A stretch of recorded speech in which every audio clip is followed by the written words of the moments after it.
I think one of the most overwhelming parts of realizing that I wanted to become an artist full time was realizing that I had to start taking my social media presence so much more seriously.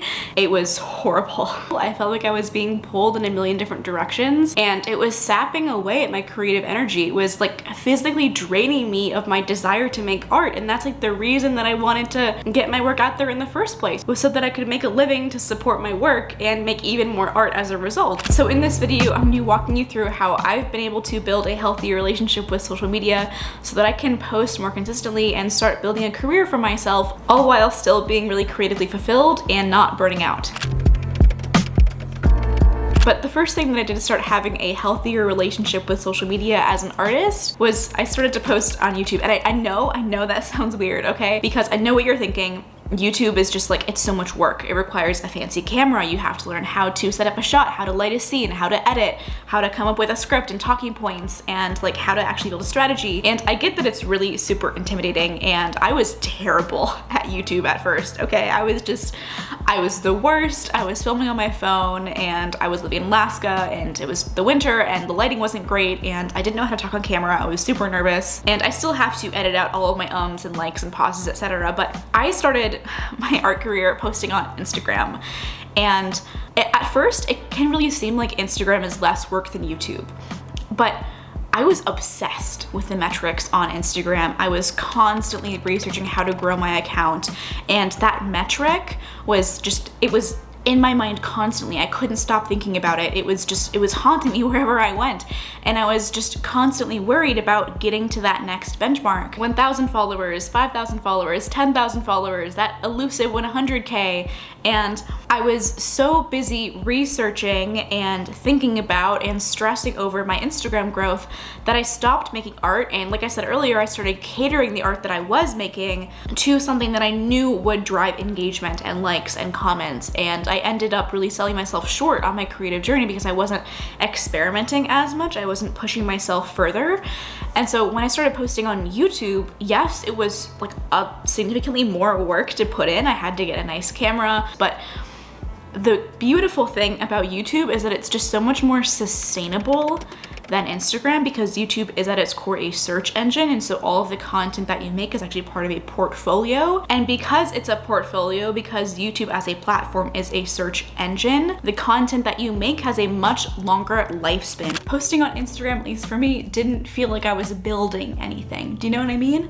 It felt like I was constantly grinding, constantly trying to grow, while never getting the engagement, never getting my posts actually out to people who followed me, and never growing on the platform. And I was really frustrated at that. And that really makes a difference when you're thinking about making more videos, when you are like actually in the thick of it in the beginning, and you're churning out content and trying to build an audience because you know this video might not take off right now, but who knows what it'll do in 6 months or 3 months or a year, and it could take off at any point, and I could see a return on this investment in the future. And you don't have that same mindset when it comes to Instagram. Content on Instagram has such a shorter lifespan.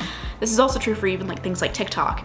And like the short form video content that's being pushed out on platforms like Instagram and TikTok, it feels much shallower than it does here on YouTube. Like long form content, as a person, as an oil painter, is just so much more well suited to the style of art that I make, my process, and how I like think about the world, I guess. I don't know, I really enjoy being able to branch out creatively and do lots of work in post with editing, and I know that my audience will appreciate the effort that I'm putting in a way that they might not notice or care on Instagram or TikTok. And again, because all of the content that I make here is a portfolio, it just feels like a much more worthy investment of my time to make content here on YouTube. And I've actually started to do a really interesting thing with my content where I make it surrounding the goals that I have as an artist and a person. So I've really been wanting to finish a sketchbook for the very first time lately. So I've been making lots of videos where I work in my sketchbook,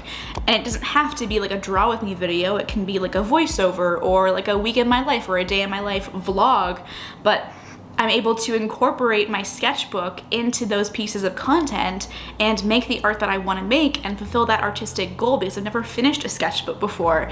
And just that one idea generates so many pieces of content, and it's so much more sustainable and fulfilling for me as an artist to be able to make the kind of content that actually fulfills my artistic goals and also entertains my audience, also provides content for them to watch, also continues to contribute to this overarching portfolio of content that I have here on my channel.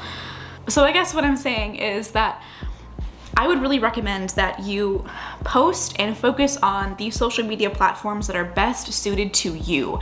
It doesn't have to be YouTube like me, though I really recommend it and I think it's a great place for artists.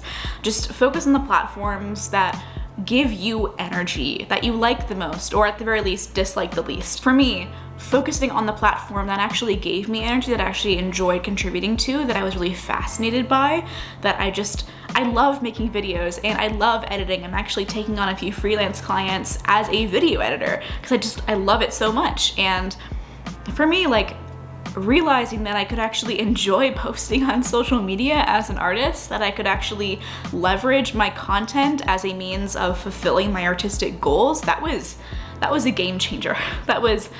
It was just completely groundbreaking for me and my strategy and my artistic process and my journey.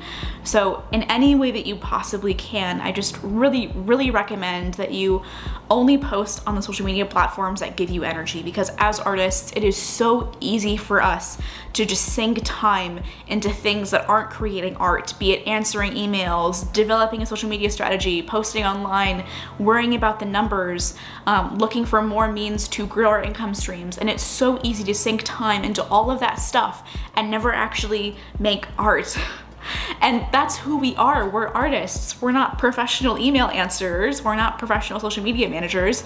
We do all of that stuff to facilitate us making more art, and that's the whole purpose behind it. I think that posting on every single social media platform imaginable is just a waste of time, because your audience is going to be able to tell that you aren't into it. And if you're not into it, if you don't show up with passion, if you don't show up with excitement, and if you're not ready to deliver value for the people that follow you, then I mean, like, you're not gonna grow, you know what I mean? You're not gonna build that authentic sense of connection, and that's what really matters, because people can tell if you're not into it. Yeah, just follow your passion and only post on social media platforms that you dislike the least or that you like the most, just the ones that are easiest for you. And for me, that was YouTube, and it took me a long time to level up my skills on YouTube to be able to make videos the way that I do now. But now that I've sunk enough time into it, now that I'm monetized, now that I'm getting sponsorships, now that I'm having people reach out to me and want me to make guest videos for their own channels, want me to star on their podcasts, like, it's such a more fulfilling experience for me, and I just love being on this platform. I really love YouTube, and I really recommend that if you are an artist, the best way to have a healthier relationship with social media is just to like it more. Yeah, I think the best way to have a healthier relationship with social media is just to enjoy it more, to focus less on the numbers and more about how you feel, if your artistic goals, your monetary goals are being fulfilled by your strategy. And if they aren't, consider switching platforms to one that actually provides more like long-term return on investment. And in my mind, that's YouTube. And if you haven't seen my video on Instagram versus YouTube, check that out right here. And I hope you have a great rest of your day, and I will see you in the next one. Bye, guys.